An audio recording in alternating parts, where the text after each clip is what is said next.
Although Nintendo generally produces games that are fun for people of all ages to enjoy, not every single thing about the company is always positive, and from time to time they have definitely had some missteps. Whether it be a lack of story, terrible levels, or the entries being way too easy, it all led me into wanting to create today's video about the worst thing about every Nintendo franchise. Of course, I'm gonna have to nitpick a bit, as some of these series are near perfect, but there are some that do have some serious flaws that I want to discuss. Oh yeah, and before I get started, my name is Copycat, and if you haven't yet, then please subscribe to my channel, and hit that bell to stay notified when I upload new videos. Starting things off with Nintendo's first franchise they debuted on the NES in 1985, Mario. Where I'd have to say that the worst thing about this series of games is that when they do include a multiplayer mode, it almost always is underwhelming.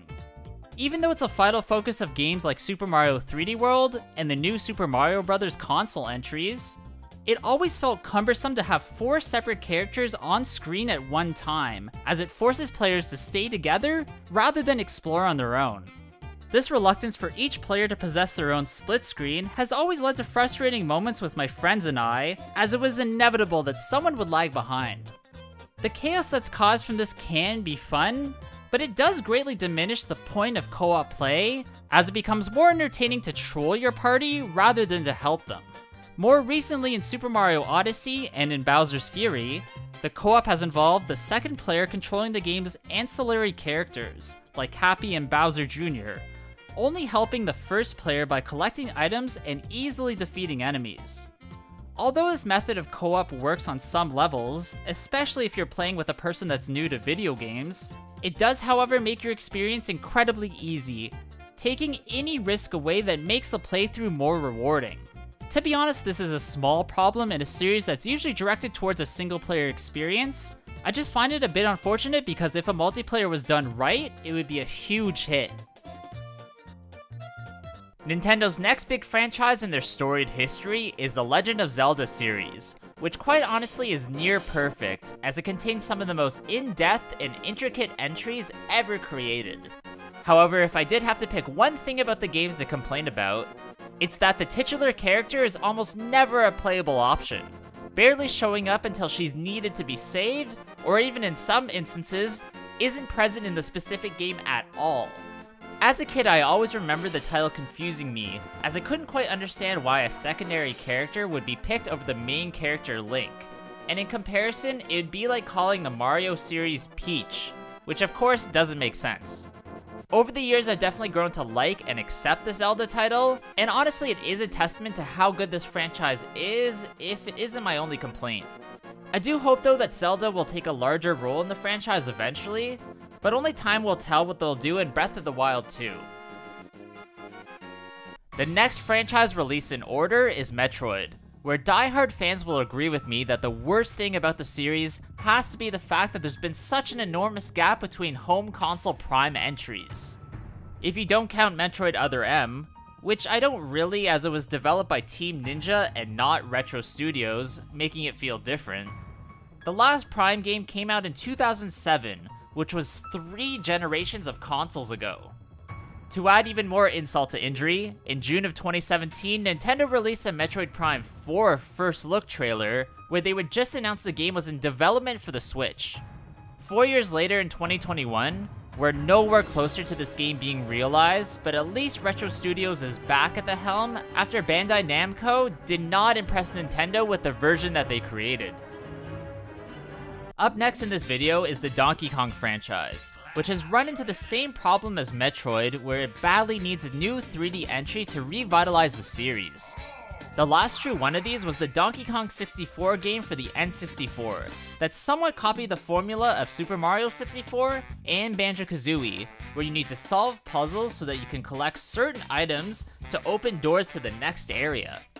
It's been over 20 years since this title's release, and in that time, the franchise as a whole has really dwindled, with there only being rumors from time to time of a creation of a new game.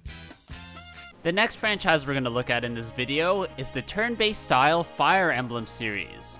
And although I haven't played many of its games, when I have, the worst part about them has to be the Fog of War levels. What this means is that you have a limited vision of the map, making it impossible to properly predict where to go, and ensuring that you're going to fail several times like I always would. What I hated the most about these levels was the AI, as they are incredibly unpredictable, so there would be playthroughs where you need to guide someone from point A to point B, and they die before you even reach them. I just don't think this type of gameplay adds anything good, but let me know in the comments below what you guys think. The next franchise we're going to focus on is Kirby's, where the worst thing about his series is that it's starting to become stale and repetitive. To date, there are 17 platforming games starring the titular character, with the last being Star Allies that came out for the Switch in 2018. Although there are a few interesting concepts in that game, like its multiplayer mode, during my playthrough, I felt like I already had a similar experience in past titles, and it didn't seem like anything new happened at all. Another reason why Kirby games have felt stale is because they stopped making spin-off titles that I always remember amounted to extremely fun gameplay. The last one of these was Kirby's Air Ride for the GameCube, which was a very underrated racing title that unfortunately was overshadowed by Mario Kart and F-Zero at the time. I do hope that one day Nintendo creates something other than a 2D platformer or battle arena style game, but we'll just have to wait till next year for Kirby's 30th anniversary to see. Up next is the Wario franchise, where I'd have to say that the worst thing about it is its decrease in quality over the years. Not only because they haven't released a 2D game since Wario Land Shake It, but because the WarioWare minigame entries are starting to lose its appeal. I do get that Wario is already a weird enough character as it is, and there isn't enough appeal for him to star in a huge AAA game, and maybe Nintendo wants to focus more on fan favorites. There is at least a new game called WarioWare Get It Together for the Switch coming out very soon, and it could redeem the franchise, but only time will tell. Although I really don't have anything against the Yoshi franchise, there's one standout thing about the games that I absolutely hate, and that's its easy difficulty.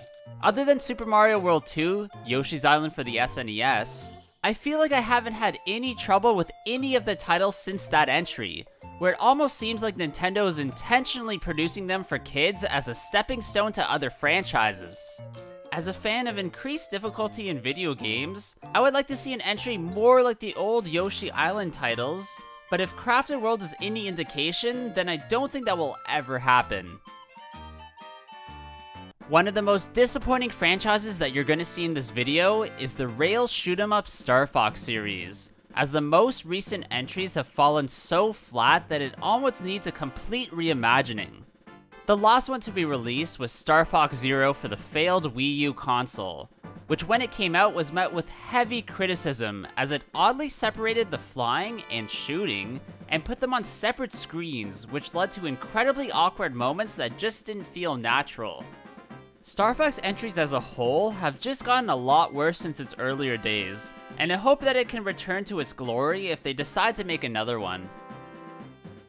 Next up, we're going to look at the massively popular Pokemon franchise, where I'd have to say that the worst thing about it has to be the steady decrease in difficulty that could be seen in its newer titles. This was pretty much the main complaint of their most recent Pokemon Sword and Shield entries, as there never really was a point in the game where you felt like you were in trouble, especially as the XP share works almost too well in leveling up your entire party at once. This causes you to be several levels higher than every opponent you come across, and just makes what should at least be a bit of a challenge incredibly easy. Next up is the Animal Crossing franchise, where I'd have to say that the worst thing about the series is its repetitiveness, as after a few hours of gameplay, I felt like I ran out of things to do. There is a sense of adventure when you first start off on your island, but as you play more and more and finally upgrade to your own house, you realize how much of the same is repeated. The insane reliance of collecting bells doesn't help its cause either, as you spend ages gathering all the rare items just for you to sell them so that you can give your money to Tom Nook. This is the only way you can upgrade your house and several aspects of your island, so you're drawn to do it even if you don't want to. In all honesty, I can't say many bad things about the Luigis Mansion franchise, as each of the 3 entries are an absolute joy to play, and with each installment have greatly increased in length, size, and fun. If I had to nitpick a bit, then I would have to say that at times the controls in Luigi's Mansion 3 can be a bit weird. Throughout certain sections of the game, I remember getting extremely frustrated as I would almost lose control of Luigi, causing me to take damage that should have been avoidable. This only rears its ugly head a few times, but it sticks out like a sore thumb and definitely makes certain parts of the game unnecessarily harder. The Pikmin franchise is up next in this video, and if I have to pick one thing to complain about in the series, then that would have to be about the extremely weak, portable Hey Pikmin entry that came out for the 3DS in 2017. Now, this game wasn't necessarily met with insanely negative reviews from critics and fans alike, but many noted that the 2D platforming gameplay doesn't exactly fit into what previous games had achieved. The level design quickly becomes boring, and the boss fights are so easy that they're almost laughable. This was one of the last games I remember coming out for the 3DS, and if you were like me, you probably skipped this entry as you were too busy playing your new Nintendo Switch. The first of the Nintendo multiplayer franchises we're going to look at is the incredibly fun racing Mario Kart series, where I'd have to say that hands down the worst thing about it would have to be their attempt to make a mobile entry. One of my biggest complaints about that Mario Kart Tour game is its controls, as it awkwardly uses either inverted touchscreen handling or your phone's gyroscopic sensor to maneuver your racer, which just feels weird in comparison to the usual joystick gameplay. However, my least favorite aspect of this title is its horrendous microtransaction model, where if you want a certain character, you have to pay money so you have a chance through a gacha mechanic to unlock them. On top of that, the subscription model is almost embarrassing, as Nintendo wanted players to pay a monthly price just to gain certain items and collectibles, while also being the only way you can unlock the game's 200cc mode. To be honest, I'd much rather pay a full price for a game than getting strung into a subscription-based model for a title that's not even worth it. The next multiplayer franchise we're going to look at is the Mario Party board game minigame series, where I'd have to say the absolute worst thing about it is when they briefly switched the gameplay so that every member traveled at the same time in one car, other than individually. This drastically changed the competitiveness of the game, and instead turned it even more into a luck-based experience, pretty much relying on what number you roll on the dice. Thankfully, in the latest installment, Super Mario Party, things sort of return to their old ways, but let's just hope things don't reverse back to the dark era. The final franchise we're going to look at in this video is the Super Smash Bros. Series, where I will be a bit nitpicky with what I pick as the worst thing about it, as I'd have to say that at times in the newest Ultimate game, there's just way too much going on at once on the screen. One of the biggest complaints from new players I hear is that they say that it's hard to follow their character as the gameplay is so fast, and there's very complex animations going on that quite honestly gives them a headache. Even as a very experienced player myself, I've had trouble from time to time following exactly where my character is, and that's even with items and spirit fighters turned off, which honestly only adds to the insane mayhem. Now, I know this isn't a huge issue and doesn't really revolve too much around the gameplay, but it could turn some newer players away as they just don't quite understand what's going on. Alright, that's going to be it for today's video, guys. I really hope you did enjoy this one.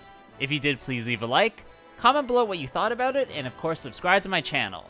Also, I do have an Instagram at Copycat Gamer, so go give that a follow. There I upload some cool clips and items from my collection that you won't see anywhere else. Hope you guys all have a good day, and I'll see you all in the next one.